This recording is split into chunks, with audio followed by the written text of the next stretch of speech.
तर उद्या आहे आपल्या गणपती बाप्पांचे आगमन आणि त्यासाठीच मार्केटमध्ये थोडंसं काहीतरी खरेदी करावं म्हटलं. डेकोरेशनचं सामान घ्यावं म्हणून मार्केटमध्ये थोडी चक्कर मारायला आलो. पण मार्केटमध्ये आलं आणि काही घेतलं नाही असं होणारच नाही. आणि सध्या तर एवढं मार्केट गजबजलेलं आहे, एवढ्या सुंदर सुंदर डेकोरेशनच्या वस्तू आलेल्या आहेत, तर त्यापैकी खूप काही घ्यावंसं वाटतं. त्यापैकी थोडीफार खरेदी मी केली. त्यानंतर आज आहे हरतालिका पूजा.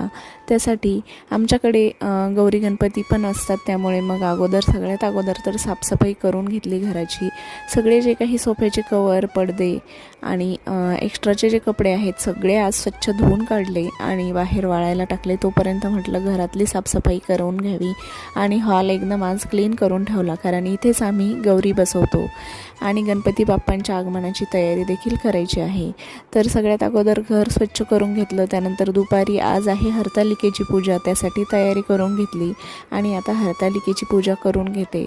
आंघोळ वगैरे केली आणि हरतालिकेच्या पूजेसाठी पाच झाडांची पानं लागत असतात, तर त्यासाठी ती पानं तोडून घेतली. जी भेटली तीच तोडली आणि गणपती बाप्पा येणार म्हणून जे वातावरण सध्या घरामध्ये आहे ते तर सांगूच नका. खूप फ्रेश, प्रसन्न वाटत आहे आणि गणपती बाप्पाच्या आगमनाची आपण खूप आतुरतेनं वर्षभर वाट बघत असतो आणि आता तो दिवस आलेला आहे.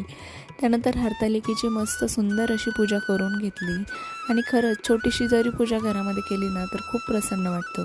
त्यानंतर फराळामध्ये मी इथे केळीचे चिप्स आणि फक्त आज चहाच घेणार होते.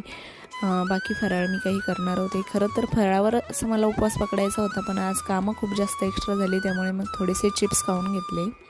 आणि उद्याची गणपती बाप्पांच्या आगमनाच्या तयारीसाठी वस्त्र, वाती सगळं काही आजच बनवून ठेवते. चला तर भेटूया पुढच्या व्हिडिओमध्ये. बाय.